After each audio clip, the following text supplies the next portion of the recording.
Hello दोस्तों, मैं हूं दिनेश के वोरा। न्यूज़ टाइम में आपका बहुत बहुत स्वागत है। बांग्लादेश के अंदर इकोनॉमिक रिकवरी को लेके एक बहुत बड़ी मीट हुई है जिसमें बहुत सारे एक्सपर्ट्स अलग अलग फील्ड से आए हैं। इकोनॉमिक फील्ड है, इंफ्रास्ट्रक्चर है, पावर है और बाकी हैं, जिसमें चार्टर्ड अकाउंटेंट वगैरह भी थे, प्रोफेशनल्स हैं सारे के सारे।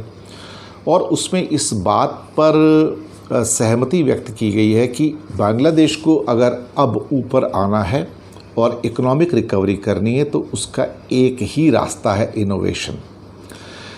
हर बुरी चीज़ जब दुनिया में होती है तो आपको एक नया रास्ता सिखाती है। हर बुरी चीज़ जब होती है तो आपको वो रास्ता बदलने पर मजबूर कर देती है, ट्रैक बदलने पर मजबूर कर देती है।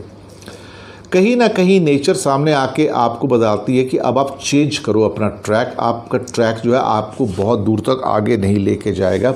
और कोरोना के बाद तो हालात ऐसे हो गए कि जहाँ पर अब नई नई चीज़ें इंडस्ट्री को सोचनी पड़ रही हैं, आम इंसान को सोचनी पड़ रही है कि अब यहाँ से आगे कैसे जाया जाए। इकोनॉमिक रिकवरी के लिए बहुत ज़रूरी होगा कि ट्रांसपेरेंसी रहे पब्लिक फाइनेंसेस के अंदर, यानी कि जो मनी खर्च की जा रही है सरकारों के द्वारा वो ट्रांसपेरेंसी रहे, साइफन आउट ना हो जाए, करप्शन में बाहर ना चली जाए। जो पैसा जहाँ तक पहुँचना है वहाँ तक पहुँचना चाहिए। द लास्ट माइल जिसे इफेक्ट कहते हैं, लास्ट मैन तक पहुँचना चाहिए। उसमें अकाउंटेबिलिटी होनी चाहिए और जो इन्फॉर्मेशन उसकी एक्यूरेसी होनी चाहिए।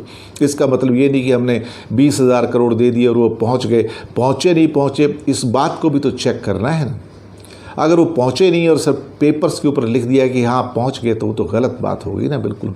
तो कहीं ना कहीं जो अकाउंटेबिलिटी है और उसकी जो एक्यूरेसी है, ऑथेंटिसिटी है, ऑनेस्टी है, वो लोगों तक पहुँचनी चाहिए। जब तक स्मॉल और मीडियम एंटरप्राइजेज और एग्रीकल्चर तक ये सारे बेनिफिट्स ईमानदारी से इनोवेशन के साथ नहीं पहुँचेंगे तब तक और तरक्की नहीं होगी। ठीक है, मैकेनाइजेशन ज़रूरी है, लेकिन कहीं ना कहीं खेती के एक नए तरीक़ों को ढूंढने की ज़रूरत है।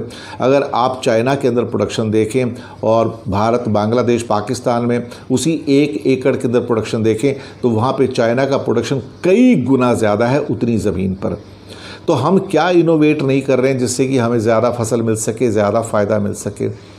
ऐसे ही इंडस्ट्री के अंदर हम ऐसी क्या एफिशिएंसी और प्रोडक्टिविटी पैदा कर सकते हैं, इनोवेटिव अप्रोचेस पैदा कर सकते हैं जिसके द्वारा हमारे सारे सिस्टम, चाहे फाइनेंशियल सिस्टम्स हो, प्रोडक्टिविटी हो, एफिशिएंसी हो, या हमारे मार्केटिंग या सेल्स के सिस्टम हो, उसमें जो इनोवेशन की अप्रोच चाहिए और जो सेलिंग की जो नई प्रोपोजिशंस आ सकती हैं वो कैसे डिसाइड किया जाए, ये सब चीज़ें इनोवेशन के दायरे में आती हैं। इन सब पर कल काफ़ी मुलाकात हुई लोगों की और बात हुई। ये एक्चुअली देखा जाए तो एक किस्म की जूम मीटिंग थी जहाँ पे वेबिनार टाइप का होता है। और इसके अलावा बहुत सारे इश्यूज़ के ऊपर एग्रीकल्चर के अलावा एसएमई और इंफॉर्मेशन और कम्युनिकेशन टेक्नोलॉजी पे भी काफ़ी ज़ोर दिया गया, क्योंकि अल्टीमेटली कहीं ना कहीं मॉडर्न ज़माने में जो भी इनोवेशंस आएंगे उनका ताल्लुक कहीं ना कहीं इंफॉर्मेशन एंड कम्युनिकेशन टेक्नोलॉजी से रहेगा ही रहेगा। आज मैं अगर आपसे बात कर रहा हूँ तो मैं भी तो आईसीटी की बेस पे बात कर रहा हूँ ना। वही इंफॉर्मेशन कम्युनिकेशन टेक्नोलॉजी है जिसके द्वारा मैं क्रॉस बॉर्डर होके मैं दुनिया के अलग अलग देशों तक पहुंच रहा हूं। और आज मेरा ये मैसेज या मेरा प्रोग्राम दुनिया भर के करीब करीब 50 से ज़्यादा कंट्रीज़ के अंदर लोग देखते हैं, बल्कि ऑलमोस्ट 70-80 देशों तक ये प्रोग्राम जाता है तो वहाँ पे लोग इसको देखते हैं। तो ये सब आईसीटी की बदौलत ही हुआ ना।